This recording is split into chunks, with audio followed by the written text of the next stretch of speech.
Welcome, it's Lorie Brown, and welcome to your next session of COVID-19 Survival Guide for Nurses and Healthcare Professionals. And today we have a really special guest, Donni Alvarenga. And Donni was born in Brazil, but she came to America. And not only is she a nurse, she's a nurse practitioner and a transformational lifestyle coach.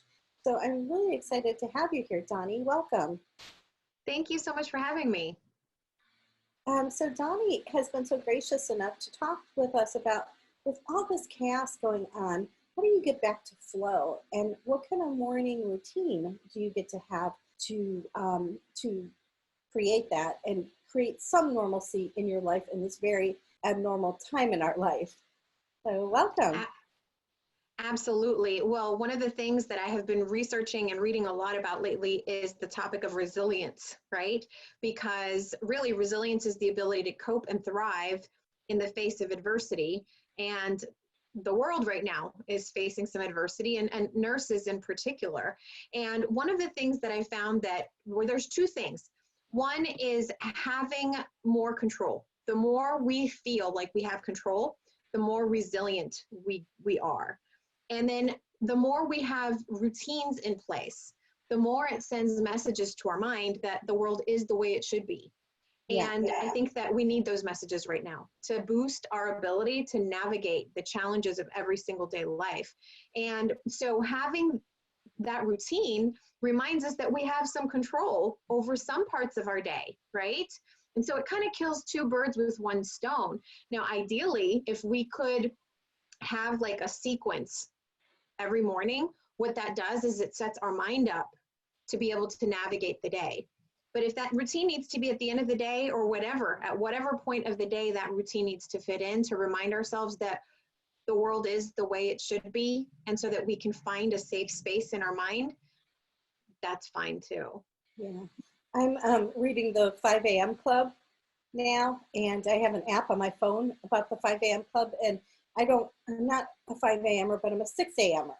And so every morning I get up and I move, I meditate, and I do something for my personal growth. And that kind of creates the normalcy.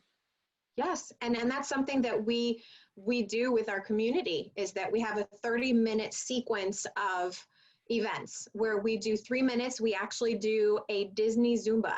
So it's 3 minutes of us moving our butt, and then we do a minute of deep breathing.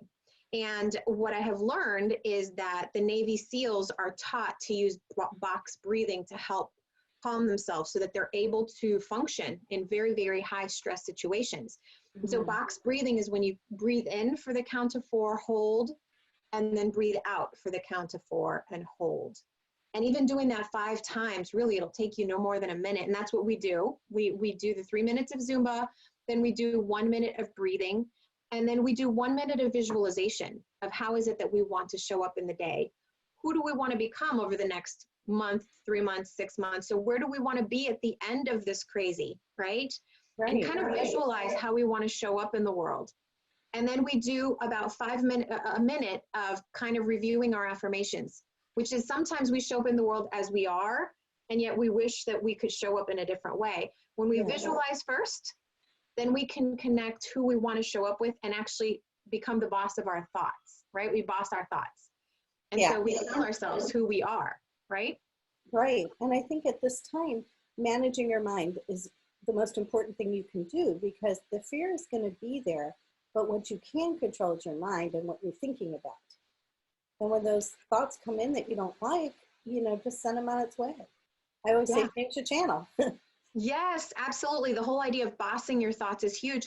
But the other thing that I have also been talking to nurses about is that in changing the channel and in bossing our thoughts, the one thing we definitely do not want to do is ignore our feelings, right? We don't want our feelings to dictate our actions, but we do need to allow ourselves to feel what we feel. And there's a really great book that I read. It's called The 15 Commitments of Conscious Leadership. And in there, the authors talk about emotional literacy. And they talk about the idea of, first of all, identifying what is the emotion that you're experiencing, then finding out where do you feel it in your body, right? So for me, when I'm feeling anxious, I feel it like a tightness in my chest, you know? Yeah. Or if I'm scared, I feel like a sick feeling in the pit of my stomach. And so identifying where it is, and then I give myself permission to feel that. Say, you know what? That's what I feel right now, and it's okay to feel that. And then I give some kind of emotion to that emotion, in the sense of emotion being feelings in motion, okay? Yeah. So whether that be a sound that comes out of my mouth, or, you know, I like to run when I'm having, like, if I'm angry or upset, because I'm actually like in motion. Some people, maybe they can get a pillow and pound on the pillow, or maybe get a punching bag, right? But really expressing that emotion somehow. And usually if I do that, I know that feeling comes over me and then goes away within 5 minutes. It's very crazy. And so what that does is it gives us a place to be aware, to be okay with feeling, and to kind of let that feeling go through so that we can function at high capacity. And that's so important, because as nurses, we kind of tend to wall off our feelings. And right now we are dealing with some very heavy stuff. People are dying with no family members around. They're dying by themselves. And I read the most beautiful Facebook post the other day from a nurse with a dying patient. She had recorded on her phone some messages from the person's family members and just left her phone by this patient so he can at least die and not feel like he was alone. And, you know, stories like that break my heart. And I've just been reminding myself this past week, the past couple of weeks, right, that it's okay to feel the feeling. But when we shove that out of the way and we say, no, I can't have that, then what ends up happening is that it's almost like putting, I don't know, trapping somebody in the basement, and you keep hearing the pounding, you know, that doesn't go away. And it creates this emotive cognitive loop, right, where our thoughts guide our emotions, and we stay trapped there. And we can't thrive there.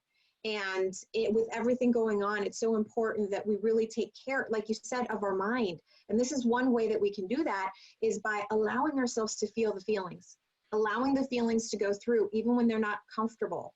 Because a lot of times what we want to do is we want to numb the feeling, right? We want to either drink it or eat it. And if we can allow ourselves to feel the feeling and let it go through, then I believe that we'll show up in the world. We're going to experience the world in a better way, and we're going to show up in the world in a way. And you're going to have more to give to your clients and your patients if you experience your feeling and you come, for lack of a better word, clean, you know, to the next patient. I'm a big proponent of pouring from a full cup, right? And nurses, they're used to pouring from an empty cup, and now they're pouring from the reserves of the adrenaline. And so really finding that moment, once again, the box breathing, when we feel our emotions going out of whack, you know, stop for a minute and take just 2 slow, deep breaths. And it's amazing how it grounds us and it helps us think clearer, which is going to make it possible for us to help people better and help ourselves better. Because the other thing is we want to make sure that we keep ourselves safe as well, right? And we talked about through the series about how do you remember to do some of these techniques, like the box breathing. Like when you go to the bathroom, just do the 4 counts, and it will make such a big difference. I do it when I go to bed at night because it calms me and relaxes me, and I can sleep easier. Yes. Or even having some kind of routine, even in the drive into work. You know, maybe putting some kind of music or meditation on, you know, obviously nothing that's going to make you sleepy while you're driving, but, you know, or maybe some, like I said, a meditation, or having some kind of routine where you get in the car and you're listening to something that's uplifting. And then when you get to work, you actually sit there and you do the breathing. And you think about how you want to show up in the world. So then you have that routine, or you can create a routine, like I said, before going to bed, right? Ideally, we have about an hour before going to bed where there's no screen time, right? Because our brains perceive light as daytime, not it's time to stay awake. So if we can shut off the electronics for about an hour before, maybe take a hot bath, hot shower, right? And maybe drink some tea and turn on it. One of the things that I'm highly recommending to nurses is these meditation apps like Calm or Headspace. I know that Headspace is currently offering a free membership to any professional with an NPI number. And so you can register and they're offering a free membership. And so that allows you to just relax. It's like a guided relaxation. And you can get those for anywhere from 5 minutes to an hour, right? So having that routine in place, that sequence where our brain says, okay, I have some control and the world is as it should be because this is how I've always done things. The one thing I also want to caution nurses about is that because our brain thrives in routine, it will also thrive or draw you to unhealthy routines. Yeah. And so it's important that we become aware of those routines that are not going to make us show up in the world or experience the world better. Like we were talking about alcohol, right? Or feeding ourselves and numbing the emotions. And you were talking about on the way to work. If you listen to the news, currently I'm on a no news diet. I'll take small bites just so I can stay informed, but that's it because it's the same thing over and over anyways. And that's why I decided to do this series because, I mean, it's not the same thing, but it's the same topic. That's why I wanted to do this series to give you guys some positivity, some empowerment, some tools that you can use to get back to normal, our new normal for now, and to empower you for whatever you need to survive this epidemic. I think that what you just said, the no news diet, is a must in that survival kit, right? It's a must. If you are working on the front lines, I promise you, your employer will let you know what's new when you show up to work, right? They're going to let you know what has changed. And that's all you really need to know, because everything else, if you know and you can't do anything about it, it puts us in that place where we have no control, where there's that perception of no control. So I recommend spend the bulk of your time where you can control something. You can control what you turn on in your car, and you can put in something in your car that's going to be inspirational, motivational. It's going to help you develop as a human being, because, you know, there's that saying that says, what doesn't kill you makes you stronger. Right. But that depends on how it is that you look at what's killing you. Or, you know, if it doesn't kill you, whatever that's happening, it's how you look at it. And if you're looking at it from the lens of fear and exhaustion, and which that is the reality, right? Then we have to take responsibility for the fact that we're not going to make that worse, right? We're going to do what we can to control how we show up in the world and how we experience the world. So and you focus more on what you can control instead of what you can't. Yes. Because there are so many things we can't control right now. But absolutely. There are a lot of things that we can. Yes.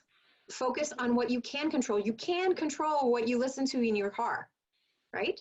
Right. And what food you put in your body, what time you go to sleep, what you listen to. There's so many things you can control. Yes.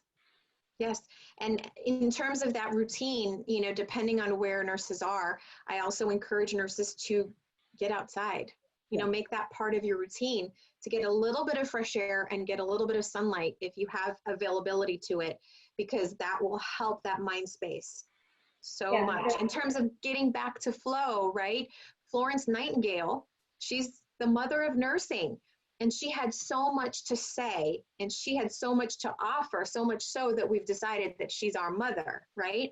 And her big philosophy was that our role was really to put patients in a position where the environment could do the work of helping them get better. And so she, you know, talked about sanitation, obviously, but she also talked about sunlight, and she also talked about fresh air, you know, keeping the windows open. And when she showed up at the Crimean War, I mean, she discovered, I can't remember the statistic right now, but I want to say that people were dying more from infection than they were dying from the war. And so when she showed up, she was addressing the infectious nature, which is exactly what we're facing right now. And the things that and the principles that she implemented made it so that the mortality rate went from 42% to down to 2%. And the things that she implemented were very basic, like I said, fresh air, ventilation, right? Sunlight, eating. She recommended eating frequent small meals and incorporating variety, right? Sleep. So she talked about the environment. And There's a framework of hers that I saw that I thought was fascinating, where, all the way around the circle, it talks about the different environmental effects on the patient, and the patient's in the middle of the circle and the nurse is on the outside. And my invitation to nurses is to really put themselves in the inside, to consider all these basics that we always encourage our clients. And for us, even if it's like a minute of the breathing, a minute of the movement, a minute of the meditation, it doesn't require that much time, but it's the fact that we are controlling those 5 minutes of the day, right? And we are building a routine into our day that we get to control and helps ground us. That's outstanding, definitely. And you talk about the sun, and what are some of the benefits of sunlight? Well, it starts with vitamin D, right? And I was just reading an article how vitamin D deficiency is actually playing a part in ARDS, right? And that's part of what's coming on with everything with COVID, okay? Exactly. So, and even if you live in California, believe it, where I do, where sunlight all the time, people have vitamin D deficiency, and it's very important in your immune system to have plenty of vitamin D. yes, that's the other piece of it. I mean, we know that deficiency of it is playing a part in ARDS, which is part of the complications that we're having from COVID, right? But part of it is because it boosts your immune system. It helps boost your emotions, right? It helps you feel good. So there's nothing wrong with feeling good right now. And I definitely want to give everybody permission to feel good, because I think that nurses right now, not only do they feel all the pressure, but because they feel all the pressure, sometimes they feel guilty if they find something that feels good. Yeah. And I want to give everybody permission, please look for things that feel good, but not just that feel good, but that are also good for you, right? We're not talking about doing the feel good that is harmful. Right. So I know nurses kind of carry the weight on the world on their back right now, especially with everything going on and being in the limelight of everything. Do you have any recommendations for them? In terms of carrying the weight of the world? Yeah, and how to release it. Well, the releasing piece is really just to identify that feeling. I call it a game myself. Name that emotion, and it's easier said than done when you're in the mix of that emotion. But my big challenge in carrying the weight of the world is, remember that if you are sick, you can't help anybody else. So as you triage all of your priorities, remember that if you are sick, you can't help anybody else. So that's priority number one. And I don't think that nurses oftentimes make themselves a priority. So the idea of allowing yourself to feel the feelings, let the feelings go through. Show up from the place of, I am here to serve the world and I want to help the world. And for me to do that, I must put the oxygen mask on first. Must. It's not a luxury, because if we don't put the oxygen mask, so that's where we're talking about these routines. That's where we're talking about the breathing, because you might be in the middle of something. You might not even be able to go out to the bathroom to breathe, but it's something that you can do in the middle of whatever it is you're doing. You can slow down your breathing and you can take the deep breaths, right? And that will help increase mental clarity and help you be present. And understand that although nurses are heroes, they don't have to carry it all on their own, right? They don't have to carry it all. Yeah. And like you said, you play the game where you name it, the feeling. I say you've got to feel it to heal it. So you've got to feel it to let it go. Yes. So good. Yeah. Well, wow, you've given us some great stuff about, being empowered by controlling what you can, having a morning routine and control what you can, because that helps us achieve that normalcy. So in a chaotic world outside, you can at least create that normalcy in your own home. And but most importantly, take care of yourself, because if you don't take care of yourself, you can't take care of others. No. And when we can't change what's going on in the world around us, which we really can't right now, we can change what's going on inside us. And that's really what we need to focus on, what we can control. Yeah. Well, Donni, thank you so much for being here. If any of our viewers have any questions, how can they reach you? Absolutely. So I'm on Facebook. My name is Donni Alvarenga, D-O-N-N-I. Last name Alvarenga, A-L-V-A-R-E-N-G-A. And we have a Facebook group called Nursing Outside the Box. We would absolutely love to connect. Oh, wonderful. Well, thank you again so much for being here. I am so grateful to you and to all our other guests who are just giving and pouring into nurses as best as we can, because as much as we would like to be there with you, we have busy practices as well. But we are here. We are supporting you. We are our energy is with you. Our prayers are with you, and we just love you and thank you for doing what you're doing. I hope you're enjoying this series, and if you are, feel free to share it with any of your friends or coworkers who are nurses or healthcare professionals. And yes, working at home with my dogs barking in the background, but it is what it is, normalcy, right? So if you want to share this, we'd love it. It's empowerednurses.org/COVID, and I hope that you will find these videos useful, not just now, but in the future too, because I've really tried to assemble all the best that I know that can give you these great tools and strategies to help you survive this pandemic. And I'm not going to say thrive, because who can thrive in this, but to survive and do the best that you can with what we have. So I love you guys, and thank you for watching, and thank you, Donni, for being here. Thank you for having me. Thanks, everyone. Bye.